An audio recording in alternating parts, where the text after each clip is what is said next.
These videos are made possible with the help of those that support me on Patreon, so thank you guys for your constant support, and if you want to support me, you can click on the link on your screen right now, or click the link in the description below. Thanks a lot.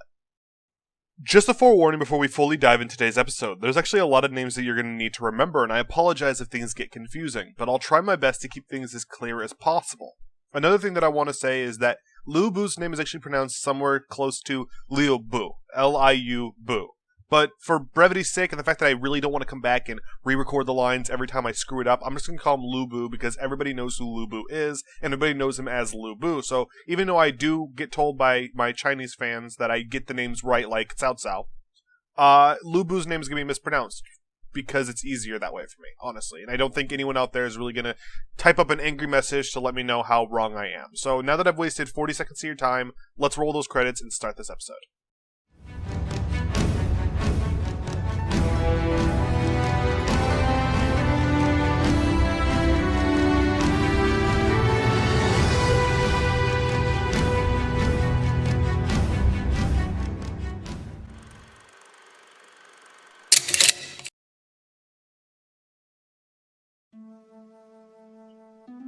In the last episode, we talked about Deng Zhuo's reign of tyranny and the coalition that was built to stop him.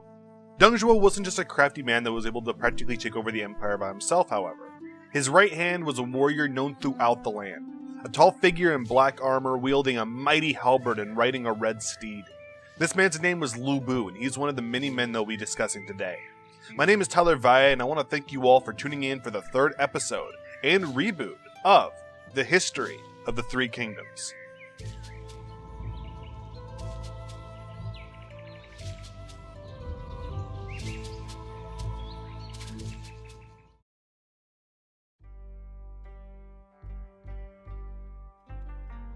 While Lu Bu may not have been a major player in the long run of the rise and fall of the Three Kingdoms, he certainly was one of the most well-known actors. Having served under practically everybody at one point or another, he gained a reputation as a fierce warrior who held no loyalty to anyone but himself. He was arrogant, truly believing that with his halberd and steed alone he could conquer the world. In reality, he did little more than travel from province to province, betraying anyone who was foolish enough to trust him. It was these actions, coupled with his complete disregard for his advisors' many schemes and plans, that would ultimately end Lu Bu's reign of terror across the realm. In the last episode, almost 7 months ago, I talked about the first steps Deng Zhuo took to take control over the empire, by convincing a registrar under a Bing province instructor to kill him and present his head to Deng Zhuo as a sign of pledged loyalty. This would be the first of many times that Lu Bu would betray those he was loyal to, because not much later, he would be manipulated by a member of the imperial court named Wang Yun into betraying Deng Zhuo and killing him as well. I just want to drive home that Lu Bu could not be trusted, yet for some reason, people still put up with his nonsense, at least for a time. But before we jump into that, I'd like to go back to the beginning of his story, which just so happens to be the beginning of the Three Kingdoms era. Lu Bu's career and relevance began in the Bing province in 189, where he was a registrar under a minor warlord named Ding Yuan.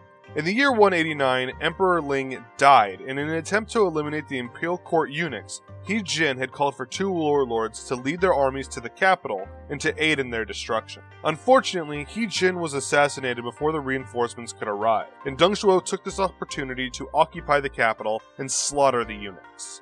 Though Deng Zhuo now had control over the realm, he still coveted even more power. He conspired with Lu Bu to kill Ding Yuan and take control over Ding's army. Lu Bu did as he was commanded and killed Ding Yuan, and in return, Deng Zhuo appointed Lu Bu as a cavalry commandant and also accepted him as a foster son. It wouldn't be long after that Lu Bu would also receive yet another promotion from cavalry commandant to the general of the household, and receive the title Marquis of the Chief Village. In 190, when the coalition east of the pass rose against Deng Zhuo's dictatorship, Lu Bu was sent to attack the marching armies of Sun Jian. However, he failed to stop the advance of the coalition towards the capital Liaoyang. After Deng Zhuo's defeat against Sun Jian's forces, he was forced to flee from Liaoyang and move the imperial capital to Chang'an in the west. Liaoyang was looted and burned before Sun Jian could reach it, and because the coalition east of the pass were busy fighting amongst themselves on who would rule over the realm, the coalition did not pursue Deng Zhuo to Chang'an, and disbanded a year later. Deng Zhuo, if you hadn't realized in the last episode, wasn't exactly the nicest guy. In fact, he was so awful to people that he became extremely paranoid that one day that he would be assassinated. His paranoia had become so bad that he had Lu Bu at his side at all times. And unfortunately, on top of being rude, Deng Zhuo was also prone to temper tantrums and violent outbursts. During these outbursts, the violence could get so bad that Deng Zhuo would even throw spears at Lu Bu, who was able to dodge them pretty easily. But Lu Bu began to build a grudge against his adoptive father after this. To make matters worse, it was during this time that Lu Bu was sleeping with one of Deng Zhuo's handmaidens, and if Deng Zhuo were to find out, he would surely put Lu Bu to death. During the first months of Chang'an, Lu Bu began to meet with Wang Yun, a minister over the masses who worked within the imperial court. Wang Yun was known as a man who spoke with honey words, which he used to get Lu Bu to warm up to him. During one of Deng Zhuo's tirades, he actually attempted to kill Lu Bu, which led to Lu Bu storming off the property and going to see Wang Yun. Wang Yun, in an attempt to console the furious warrior, told him about the growing plot to have Deng Zhuo assassinated, and asked for his support.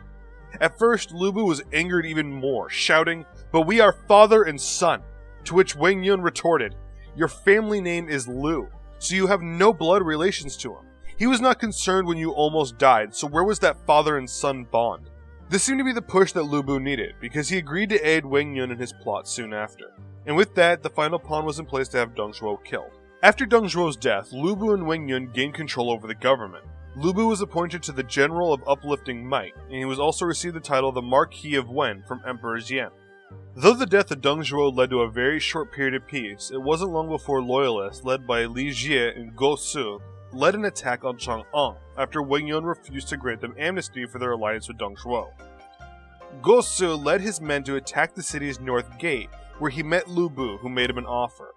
Lu Bu said, "Let's not send our soldiers into battle, instead let's have a one-on-one fight."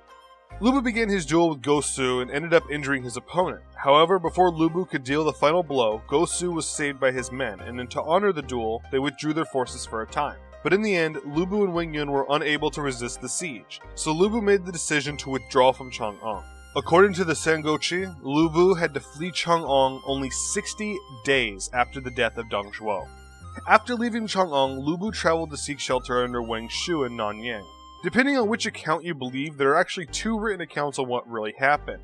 The first is in the Sengochi, which I referenced earlier, which claimed that Lu Bu figured that Yuan Shao would treat him with the utmost respect due to him believing that he did Yuan Shao a great favor by killing Deng Zhuo, but was turned away because Yuan Shao could not trust a man who was so disloyal. The second account was within the Hohan Shu, which states that Yuan Shao treated Lu Bu with the utmost respect and generosity. However, Lu Bu was rude and brash, due to his believing he deserved a better treatment for killing Deng Zhuo. Lu Bu would also, allegedly, allow his men to attack and plunder the province for his own personal gain.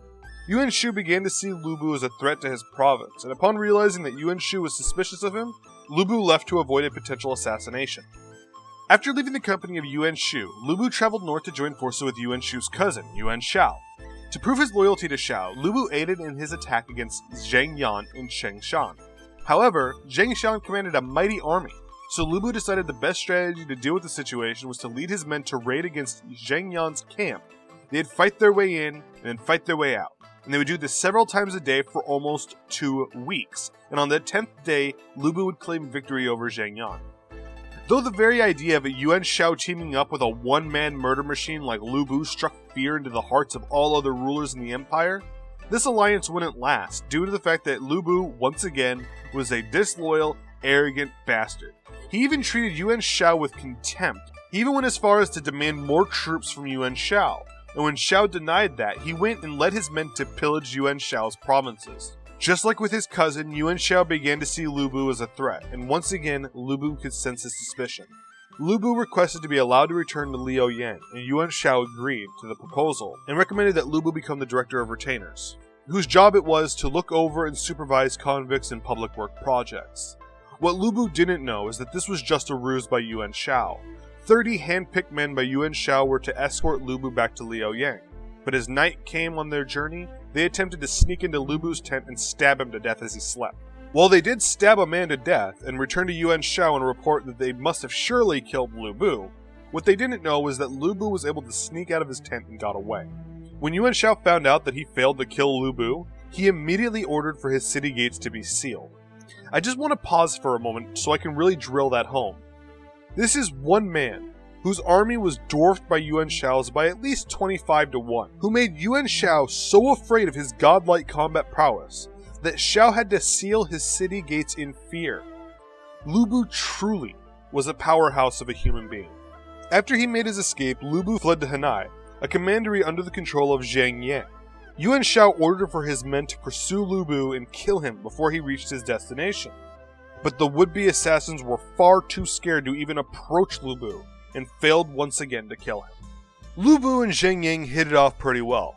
Lu Bu trusted Zhang Yang so much that Li Jie and Go Su, the men who took Chang'an from Lu Bu, bribed Zhang Yang to use his close friendship with Lu Bu to betray and kill him. Lu Bu, who at this point had become pretty good at figuring out that people were plotting to kill him, found out about Zhang Yang's plan to kill him and said to him, "I am from the same province as you. If you kill me, you'll become weaker. But if you recruit me, you can obtain the same honors and titles as Li Jie and Go Su." Zhang Yang agreed to help Lu Bu and proceeded to pretend that he would partake in the plot to have him killed, but secretly offered him shelter instead. It wasn't long before Li Jie and Go Su learned that Zhang Yang had double-crossed them. They became so fearful of retribution from Lu Bu that they had to issue an imperial decree in the emperor's name, which appointed Lu Bu as the administrator of the Wangchuan commandery.